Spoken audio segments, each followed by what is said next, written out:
پیارے بچوں، بہت بہت شکریہ کہ آپ نے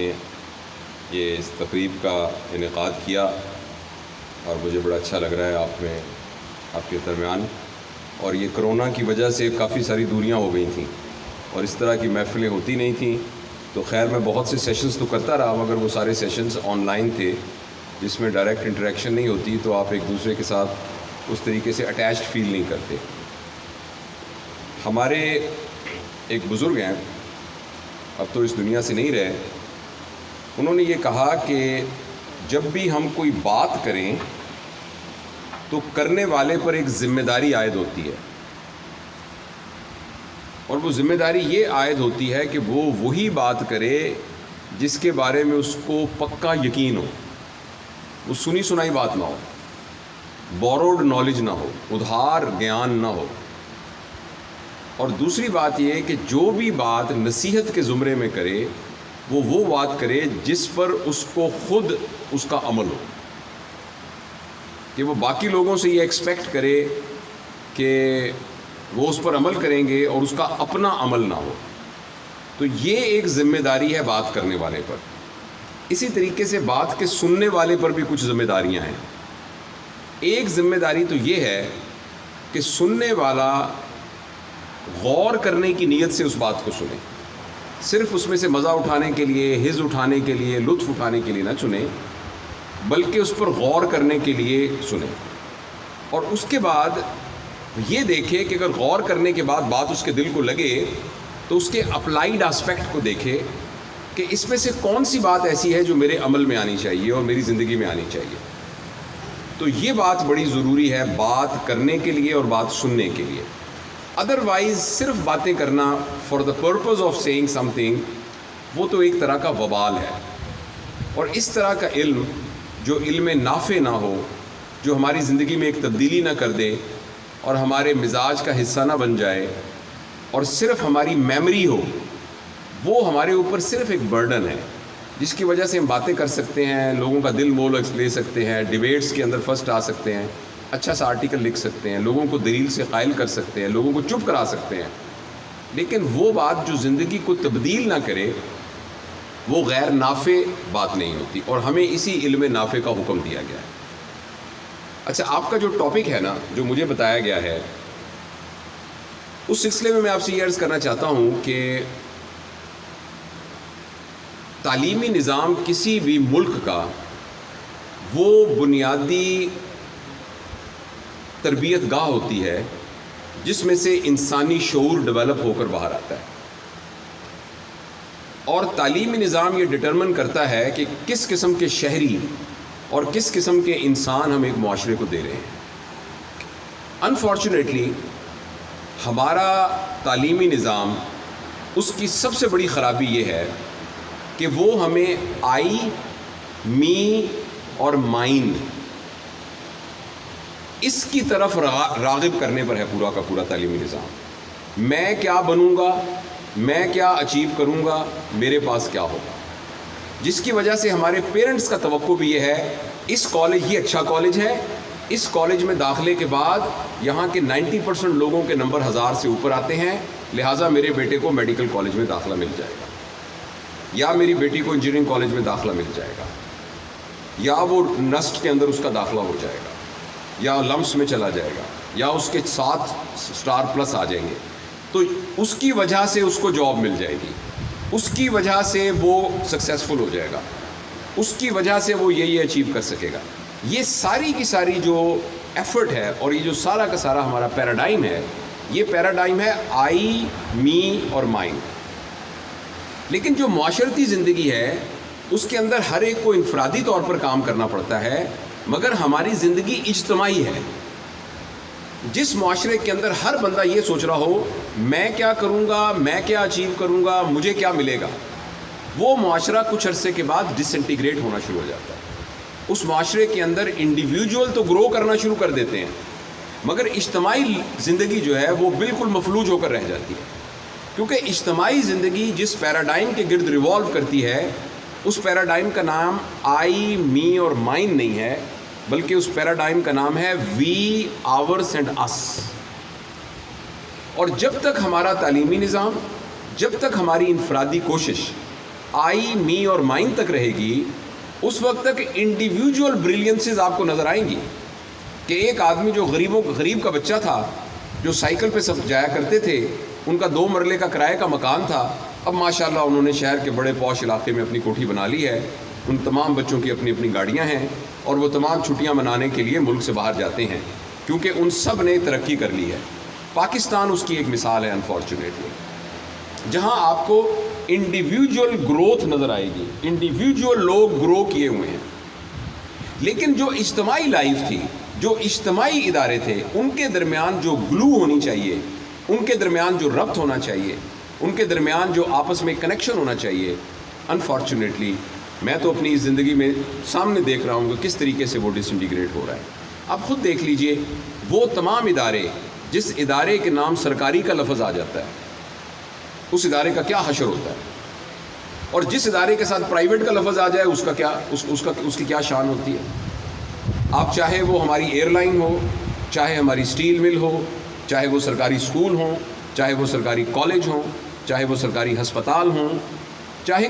سرکاری ریلوے ہو, چاہے سرکاری بس سروس ہو, کچھ بھی چیز جو سرکاری ہو وہ ہمیشہ نوز ڈاؤن نیچے جا رہی ہے. میں تو, میری 59 ایئرز آف ایج ہے, تو میں تو اپنی زندگی میں یہی دیکھتا رہا ہوں. ایک زمانے میں لوگ فخر سے ہر وہ چیز جو سرکاری ہو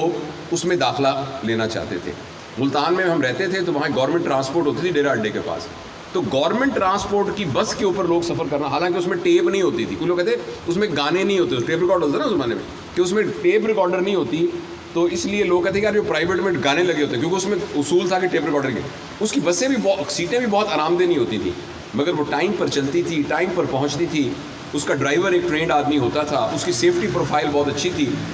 وہ ایک بہت مناسب سے بس اڈے پر جاتی تھی, بس اڈے پر روکتی تھی. آپ کے سامنے, پتہ نہیں آپ ملتان کے رہنے والے ہیں, کچھ عرصے کے بعد وہ بسیں کھنڈر کی طرح وہاں پڑی ہوتی تھیں, کچھ عرصے کے بعد چرسی آ کے اس میں سو جاتے تھے, کچھ عرصے بعد لوگوں نے اس کو بیت الخلاء کے طور پہ استعمال کرنا شروع کیا. اب وہاں وہ اڈا ہی ختم ہو گیا, وہاں پلازا بن چکے ہیں. ایک زمانے میں سنیما بنا, پھر وہ پلازا بن گئے. یہی حال ایئر لائن کا. سرکاری اسکول, میں جس سرکاری اسکول سے پڑھا ہوں اس کا نام ہے فیڈرل گورنمنٹ اسکول نمبر 1 اسلام آباد. اس اسکول میں سے ایک لڑکا ہماری پاکستان کی فٹ بال کی ٹیم کا کیپٹن تھا, علیم اس کا نام. اس کے علاوہ میں اپنی کلاس کی تصویر دیکھتا ہوں تو سارے کے سارے اپنی فیلڈ میں ایکسلنٹ تھے, اور سارے کے سارے اس میں نظر آ رہے ہیں کہ کہاں پہنچا کچھ. ابھی میں کچھ عرصہ پہلے اسلام آباد گیا ایک ورک شاپ کے لیے, تو میں اپنے اسکول گیا, تو اسکول ایسے لگ رہا تھا جیسے ایک کھنڈر ہوتا ہے. اسلام آباد کے وسط میں وہ اسکول ہے, ایسے لگتا تھا جیسے وہ کھنڈر ہے. اور اس طرح سے چیزیں تباہ, اس کی وجہ یہ ہوئی ہے کہ سم ہاؤ ہمارا پیراڈائم جو ہے وہ آئی می اور مائن کے اوپر ہے, وہ وی آور اینڈ آور اس کا پیراڈائم نہیں ہے. اور اسکولوں میں کوئی سسٹم ایسا نہیں ہے, کالجز میں کوئی ایسا سسٹم نہیں ہے جس میں ہم اس اجتماعی زندگی کے لیے لوگوں کو تیار کریں. اور یہی حال بدقسمتی سے ہمارے میڈیکل پروفیشن کا بھی ہوا ہے. ہمارے میڈیکل پروفیشن میں خاص طور پہ جو ہمارا انٹری سسٹم ہے, اس انٹری سسٹم میں لوگوں کو کمپیٹیٹر بنا دیا ہے. آپ سارے کے سارے جس سسٹم کے تھرو 1200 نمبر لے کے, پتہ نہیں 1100 نمبر لے کر, اور ایم ڈی کیٹ کے اندر جس طرح سے آپ آئے ہیں, یعنی وہ جسے کہتے ہیں نا, اس میں تو کوئی شک نہیں ہے کہ دودھ کو بلو کے اوپر سے جو مکھن ہے وہ نکال ہے, آپ مکھن ہیں, لیکن وہ مکھن کے اوپر جو گزری ہے اس 4 سالوں کے اندر, اور مکھن کے والدین پر جو گزری ہے اس 4 سالوں کے اندر, وہ سارا آپ کو پتہ ہے کہ 4 سال زندگی کے بالکل نمبر لینے کے چکر میں مسخ ہو گئے. اور جو یعنی اس کا ذہن کا حشر کر دیا گیا ہے کہ اگر نمبر نہ لیے نا تو ایسے جیسے آپ جہنم کے اسفل السافلین میں چلے جائیں گے. اور جس قسم کا ایموشنل ٹراما, جس قسم کا سائیکولوجیکل ٹراما پیرنٹس کے اوپر اور والدین کے اوپر سینٹری سسٹم کی وجہ سے ہوا ہے, ایز اے ریزلٹ جب اسٹوڈنٹ میڈیکل کالج میں آتا ہے تو وہ ایک کمپیٹیٹر ذہن کے ساتھ آتا ہے. وہ فیلئر کو فیس کرنے کے قابل نہیں ہوتا, اس کو فیلئر سے ڈر لگتا ہے, فیلئر سے خوف ہوتا ہے. لیکن زندگی اور چیلنج سے وہ بہت ڈرتا ہے, کیونکہ اس کو کہا ہوتا ہے کہ اگر تمہارا نمبر داخلہ نہ ہوا تو دیکھ لینا پھر کیا ہوتا ہے.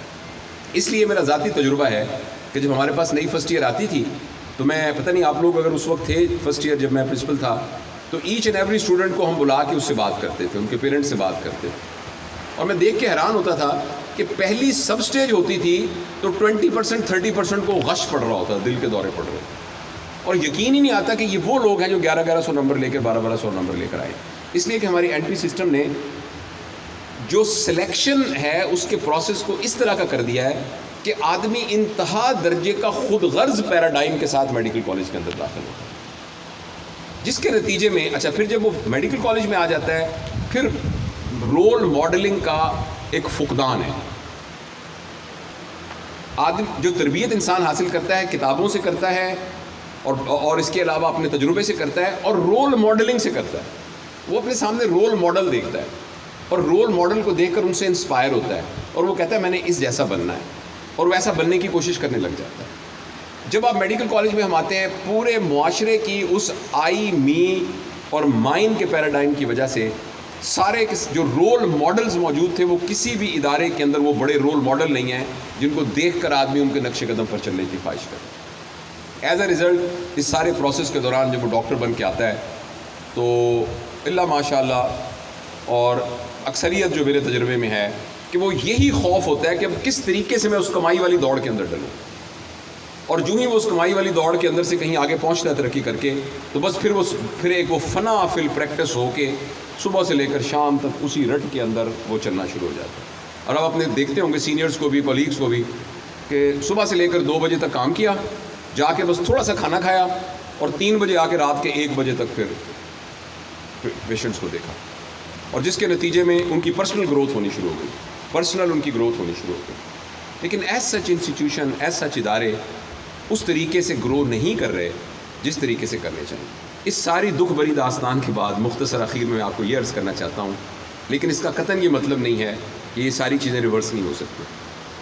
یہ سب چیزیں ریورس ہو سکتی ہیں. اور جو آپ نے مجھ سے ایک سوال پوچھا تھا کہ یہ آپ نے ریٹائر ہونے کے بعد یہ کیا دھندا شروع کر دیا ہے, میں اس نتیجے پر پہنچا ہوں کہ اس پوری کائنات کے اندر اگر انسان کو نکال دیا جائے تو اس کائنات کو کوئی پرابلم نہیں. اگر انسان یہاں سے سارے ختم ہو جائیں تو یہ پوری کائنات انسان کو بالکل مس نہیں کرے گی, بلکہ کچھ ہی عرصے کے بعد سمندروں کی ایکالوجی بالکل ٹھیک ہو جائے گی, جو ہواؤں کے پرندے ہیں ان کی ایکالوجی بالکل ٹھیک ہو جائے گی, یہاں کا جو نظم و نسق ہے بالکل ٹھیک ہو جائے گا, پولوشن ختم ہو جائے گی ساری, زلزلے آنے تقریباً کم ہو جائیں گے, گلیشیئر پگھلنا بند ہو جائیں گے اور ساری جو مخلوقات ہیں وہ بڑے سکھ سے رہنا شروع کر دیں گے.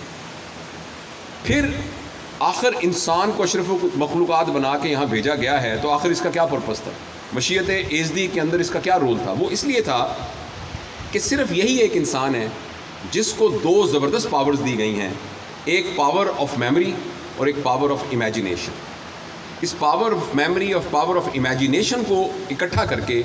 انسان وہ تخلیق کر سکتا ہے جو کہ باقی جانور ہم سے طاقت میں بڑے, اڑنے کی صلاحیت ہم سے زیادہ, سوئمنگ کی صلاحیت ہم سے زیادہ, فزیکل مسل پاور ہم سے زیادہ, ہمارے کانوں کی سننے کی سماعت ہم سے زیادہ, آنکھوں کو دیکھنے کی بصارت ہم سے زیادہ. اس سارے کے باوجود, کم ہونے کے باوجود انسان وہ بریلینس کریٹ کر سکتا ہے کہ پوری کائنات کو مسخر کر سکتا ہے. اس کا مطلب, اور وہ ساری کی ساری جو چیز وہ کریٹ کرتا ہے وہ اپنے تھاٹ پروسیس کی پازیٹیوٹی کی وجہ سے کرتا ہے.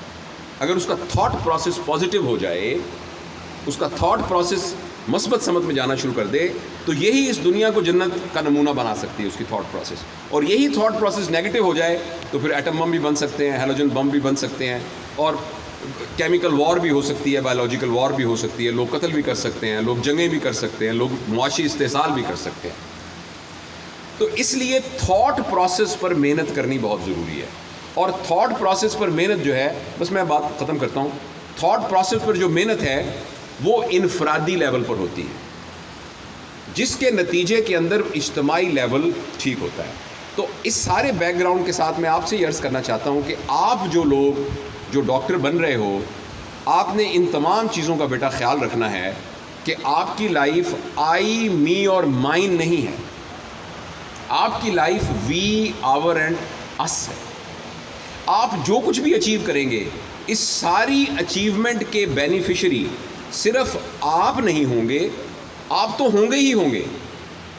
وہ شخص جو آئی, می اور مائنڈ کے ساتھ زندگی گزارتا ہے, جو اچیومنٹ وہ اپنی زندگی کے اندر کرتا ہے وہ ساری کی ساری اچیومنٹ آپ بھی کریں گے. اس کے علاوہ آپ یہ بھی کریں گے کہ آپ کو یہ بھی شرف حاصل ہوگا کہ آپ کی ایفرٹ کے بینیفیشری آپ کے علاوہ پورے اور بہت سارے لوگ ہوں گے. اور جب یہ ایسا ہوگا تو پھر معاشرہ گلو ٹوگیدر ہوگا.